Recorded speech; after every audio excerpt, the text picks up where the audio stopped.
এক যুগের কথা, যখন আব্দুলপুরের বাদশাহ জহির এবং তার ওয়াজির সালমান দুজনেই ঘনিষ্ঠ বন্ধু ছিল। একদিন তারা দুজনে শাহী বাগানে ঘুরতে বেরিয়েছিল। তখন বাদশাহ বলল, বন্ধু সালমান, কি সূক্ষ্ম সংযোগ! আমরা দুজনেই একই উস্তাদের কাছে জ্ঞান অর্জন করেছি।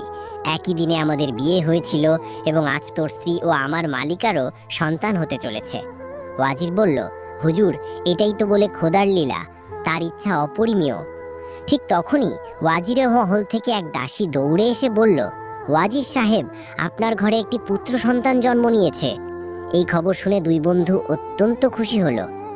এখনো কয়েক মুহূর্ত কাটেনি, তখন আরেক দাসী দৌড়ে এসে বাদশাকে বলল, হুজুরের জয় হোক, মালিকাজি একটি সুন্দর কন্যা সন্তানের জন্ম দিয়েছেন। এবার দুই বন্ধু খুশিতে নেচে উঠল। তখন বাদশাহ ওয়াজিরকে বলল, ওয়াজির সাহেব, আমি একটা কথা ভাবছি। আজ তোমার ঘরে পুত্র আর আমার ঘরে কন্যা জন্মেছে। আমাদের সন্তানদের কারণে আমাদের বন্ধুত্ব মৃত্যু পর্যন্ত আরো দৃঢ় হতে পারে। ওয়াজির বলল, কিভাবে হুজুর?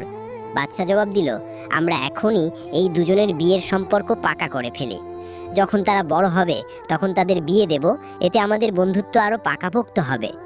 বাদশাহের মুখ থেকে এই কথা শুনে ওয়াজির বলল, আরে হুজুর, আপনি তো একটা অসম্ভব চিন্তা করছেন। কোথায় আপনি আর কোথায় আমি? তখন বাদশাহ বলল, ওয়াজির সালমান, আমাদের মধ্যে যে উঁচু নিচু খাদ আছে তা পূরণ করতেই আমি এই সম্পর্ক করতে চাই। এরপর বাদশাহ বলল, তো তুমি এই ব্যাপারে কি বলো ওয়াজির সাহেব? তখন সালমান বলল, হুজুর, যখন আপনার সিদ্ধান্ত হয়ে গেছে তখন আমি কি বলবো? আপনার যা ইচ্ছা তাই করুন। বাদশাহ বলল, তাহলে আর দেরি কিসের বন্ধু? আমরা আজই একটা উৎসবের আয়োজন করি এবং এই কথা ঘোষণা করে দেই।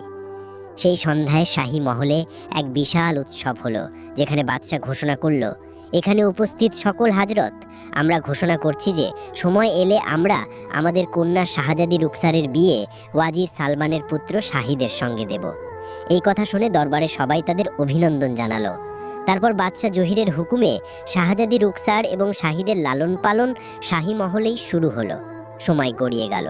এখন তারা দুজনেই যৌবনের দোরগোড়ায় পা রেখেছিল। একদিনের কথা, শাহজাদি এবং শাহিদ শাহী বাগানে ঘুরছিল। ঠিক তখনই মিরগড়ের সুলতান মিরান এবং বাদশাহ জহিরও সেখানে ঘুরতে এলো। তখন মিরানের নজর শাহজাদি এবং শাহিদের উপর পড়ল। তিনি বাদশাহ জহিরকে বলল, হুজুর, ওই সুন্দর যুবক এবং যুবতী কারা? তখন বাদশাহ জবাব দিল, ও আমার কন্যা শাহজাদি রুখসার, আর তার সঙ্গে যে যুবক, সে আমাদের ওয়াজির সালমানের পুত্র এবং আমাদের হবু জামাই শাহিদ। এই কথা শুনে মিরগড়ের সুলতান বলে উঠল, এ আমি কি শুনছি হুজুর? আপনি আপনার শাহজাদির বিয়ে আপনার ওয়াজিরের ছেলের সঙ্গে দেবেন? তারপর বাদশাহ বলল, এতে দোষ কি? ওয়াজির সালমান আমার শৈশবের বন্ধু, আর শাহিদ সব দিক থেকে শাহজাদি রুখসারের স্বামী হবার যোগ্য। তখন মিরগড়ের সুলতান বলে উঠল, হুজুর, আপনার স্বপ্ন দেখে আমি অবাক হচ্ছি। শাহী খানদানের শাহজাদিকে আপনি সাধারণ পরিবারের শাহিদের সঙ্গে বাঁধতে চান? এ তো শাহজাদির উপর সরাসরি অবিচার হবে। তখন বাদশাহ মিরগড়ের সুলতানকে বলল, সুলতান মিরান, যেদিন এই দুজনের জন্ম হয়েছিল সেদিনই আমরা এই সম্পর্ক পাকা করেছিলাম এবং সেই রাতেই এক উৎসবে এটি ঘোষণাও করেছিলাম।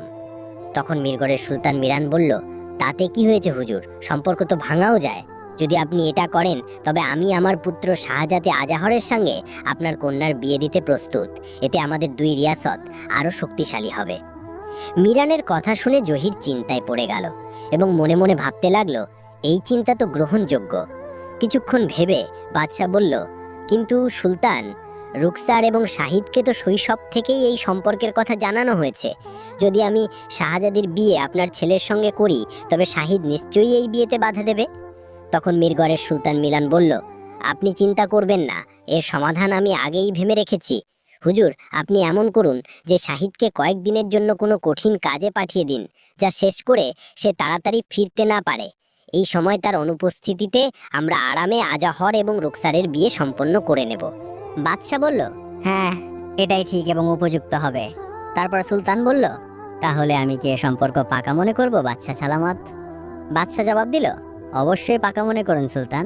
আজ থেকে ঠিক 7 দিন পর আপনি শাহজাদে আজহারের বড়যাত্রী নিয়ে আব্দুলপুর রিয়াসতে চলে আসবেন। তখন আমরা শাহজাদি রুখসার এবং আপনার পুত্র শাহজাদে আজহারের বিয়ে সম্পন্ন করব। এসব কথা বলার পর মিরগড়ের সুলতান সেখান থেকে চলে গেল। তারপর সেই দিনই বাদশাহ জাহির শাহিদকে ডেকে বলল, শাহেদ, আজ আমি তোকে একটা গুরুত্বপূর্ণ কাজ দিতে চাই। শাহিদ বলল, হুকুম করুন হুজুর, আমি আপনার সেবায় হাজির। তখন বাদশাহ শাহিদকে বলল, শাহেদ, আমাদের মহলে হাউজে লাল রঙের পদ্ম ফোটে। আমরা শুনেছি ফিরোজা জঙ্গলে একটা হাউজ আছে যেখানে নীল রঙের গোলাপ ফোটে। আমরা চাই তুই ফিরোজা জঙ্গলে যাস এবং সেখানকার হাউস থেকে নীল গোলাপ তুলে আমাদের সালতানাতে নিয়ে আসিস, যাতে আমাদের মহলের হাউজ উজ্জ্বল হয়। বাদশার এই কথা শুনে শাহিদ বলল, এটা কোনো কঠিন কাজ হুজুর, আমি আজই ফিরোজা জঙ্গলের উদ্দেশ্যে রওনা হব। এরপর শাহিদ তার বাবা সালমানকে খবর দিয়ে সেই দিনই নীল গোলাপ তুলতে ফিরোজা জঙ্গলের দিকে রওনা হয়ে গেল।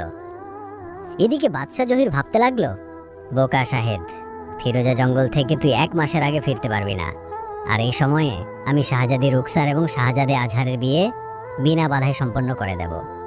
শাহিদ চলে যাওয়ার পর বাদশাহ তার মালিকাকে ডেকে বলল, মালিকা, জি, আমরা শাহজাদি রুকসারের বিয়ে মিরঘরের শাহজাদে আজহারের সঙ্গে পাকা করে দিয়েছি। আজ থেকে 7 দিন পর তারা বরযাত্রী নিয়ে আসবে। এই কথা শুনে মালিকা বলে উঠল, এ আপনি কি করলেন হুজুর? রুকসারের তো শাহিদের সঙ্গে বিয়ে হওয়ার কথা। আপনি নিজেই বছরের পর বছর আগে এই সম্পর্ক ঠিক করেছিলেন।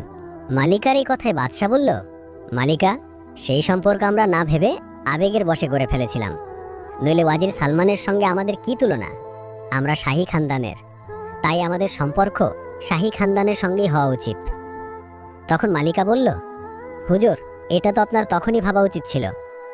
মালিকার এই কথায় বাদশাহ রেগে গিয়ে বলল, মালিকা, আমাদের উপদেশ দিও না, শাহজাদি রুকসারের বিয়ে শাহজাদে আজহারের সঙ্গেই হবে। এদিকে শাহিদ ফিরোজা জঙ্গলের দিকে এগিয়ে চলছিল। সে মনে মনে ভাবছিল, মনে হচ্ছে এই কাজ দিয়ে হুজুর আমার সাহস পরীক্ষা করতে চান, নইলে একজন সাধারণ সিপাহীকেও পাঠাতে পারতেন।